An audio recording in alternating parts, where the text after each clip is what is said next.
Hello everybody, welcome to this first video tutorial about the viscous flow around an airfoil. In today's video, I'm going to describe you what this project is about. We're going to have an overview of the main three steps and to perform the aerodynamic analysis of the flow around a NACA 4-digit series airfoil. It's one small step for man, one giant leap for mankind. So first, we're gonna see how to construct the geometry of a 4-digit airfoil, NACA airfoil. So we're gonna go through a bit of nomenclature and see what these names you see here are, and how to convert the 4-digit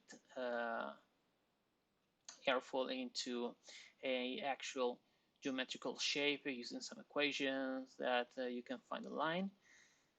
So here we have the code, and we will obtain the desired shape.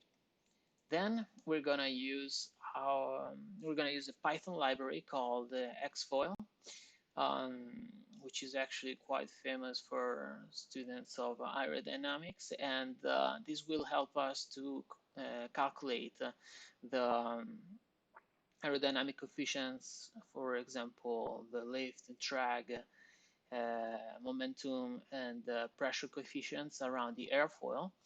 And we're gonna see it in the case of inviscid flow and viscous flow. So of course, in the case of inviscid flow, non-viscous flow, we don't have drag.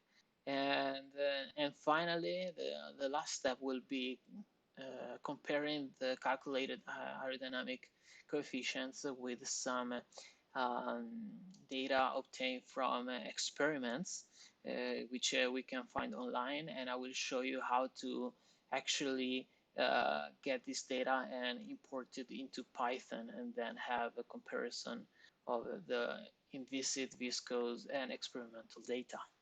So I hope you guys are ready, and let's get started.